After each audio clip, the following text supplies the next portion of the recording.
શરૂ શરૂ શરૂ લાલ કી જય। અધ્યાય 5મો તુંગધ્વજ રાજાની કથા।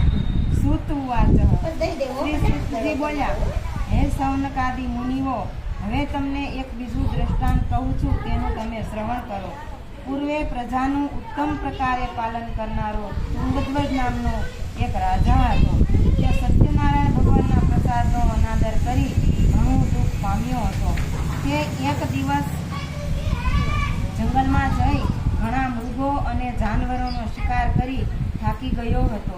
તે એક વિશાળ વડના ઝાડ પાસે ગયો। ત્યાં તેમને ઘોડો બાંધી છાયડામાં આરામ કરવા લાગ્યો। તે સમયે ત્યાં વનમાં ગાયો ચરાવવાવાળા ગોવાળિયાઓ પોતાના મિત્રો સાથે ઝાડ નીચે શ્રી સત્યનારાયણ ભગવાનની પૂજા કરતા તેમને જોયા હતા। રાજાએ પૂજા થતી જોઈ અહંકારને લીધે રાજા ત્યાં ગયો નહીં। એટલું નહીં પણ દૂરથી પણ સત્યનારાયણ ભગવાનને પ્રણામ પણ ન કર્યા। તેમ છતાં પૂજન પૂરું થયે ગોવાળિયાઓએ પોતાના રાજા આવ્યા આ જોઈ પ્રસન્ન થઈ તેમને જઈ અને ફળિયામાં પ્રસાદ આપ્યો। અને પછી તેઓ સર્વે ત્યાં પૂજન કરતા હતા ત્યાં જઈ બધાએ પ્રસાદ આરોગ્યો। રાજા પ્રસાદનો ત્યાગ કરી થોડી વારે ઉઠી ત્યાંથી પોતાના નગર તરફ રવાના થયો। પ્રવેશ દ્વારે ભયની ભ્રાંતિ થઈ, જાણે કોઈ રાજાએ તેનું રાજ છીનવી લીધું છે। સર્વે તેમનું નષ્ટ થઈ ગયું છે। અને બન્યું પણ એવું, પ્રસાદનો અનાદર કરી ત્યાગ કરવાથી રાજાનું ઘણું દ્રવ્ય નાશ થયું અને રાજા ઘણું દુઃખ પામ્યો। તેમના 100 પુત્રો તથા ધનધાન વગેરે નાશ પામ્યા। ત્યારે રાજાએ વિચાર કર્યો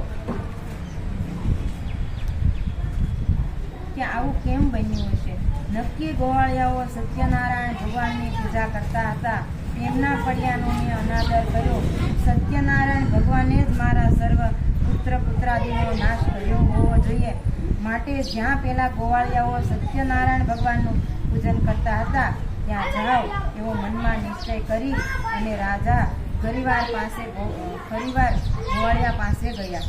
સર્વે ગોવાળિયાઓને બોલાવી તેમની સાથે બેસી શ્રદ્ધા અને ભક્તિપૂર્વક યથાવિધિથી સત્યનારાયણ ભગવાનનું પૂજન કર્યું, પ્રણામ કર્યા, પ્રસાદ લીધો, પોતાના અપરાધની માફી માગી। આ રીતે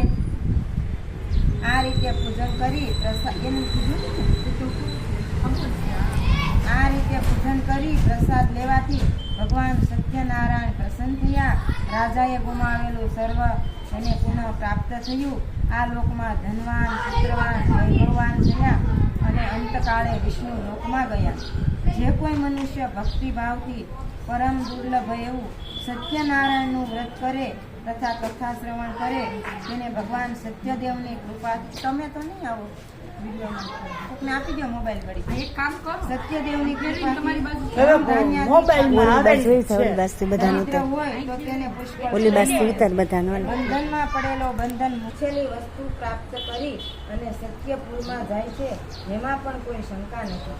હે શ્રેષ્ઠ બ્રાહ્મણો, આ પ્રમાણે મેં આપને જે વ્રત કરવાથી મનુષ્ય સર્વ દુઃખથી મુક્ત થાય છે તેવા સત્યનારાયણ ભગવાનનું વ્રત કહ્યું। વિશેષ કરીને કળિયુગમાં સત્યનારાયણની પૂજા એ ઉત્તમ ફળ આપનારી છે। કોઈ એ સત્ય સ્વરૂપને કાળ નામે ઓળખે છે, કોઈ ઈશ્વર તરીકે જાણે છે, કોઈ સત્યનારાયણ નામે ઓળખે છે, બીજા કેટલાક સત્ય દેવ કહીને તેમને બોલાવે છે। એ સત્ય સ્વરૂપ ભગવાન અનેક પ્રકારના સ્વરૂપો ધારણ કરી સર્વના મનોરથ પૂર્ણ કરે છે।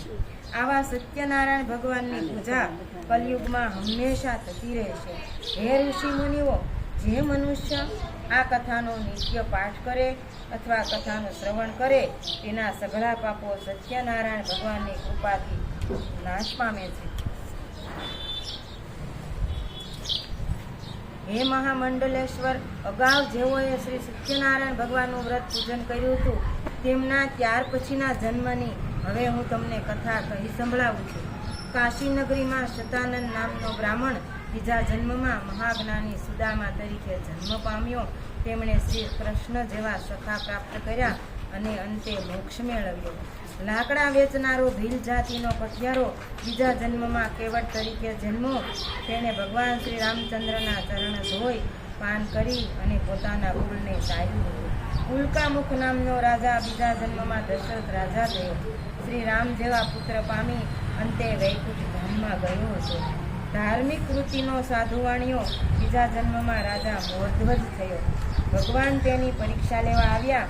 તેમણે ત્યારે કરવત વડે પોતાનું અંગ ચીરી ભગવાનને અર્પણ કરી અને પોતે મોક્ષને પામ્યો હતો. તુંગધ્વજ રાજા શ્રી સત્યનારાયણ ભગવાનનું વ્રત કરવાથી બીજે જન્મે સ્વયંભૂ મનુ બન્યો અને પોતાની પ્રજાને આચરવાના ધર્મયુક્ત માર્ગો બતાવી પોતે વૈકુંઠ ધામમાં ગયો હતો. ઇતિ શ્રી સ્કંદ પુરાણે રેવા ખંડે સત્યનારાયણ વ્રત કથયા 5મો અધ્યાય સમાપ્ત. ઇતિ શ્રી સ્કંદ પુરાણમાં આપેલા રેવા ખંડમાં સત્યનારાયણ વ્રત કથાનો 5મો અધ્યાય આપેલ છે.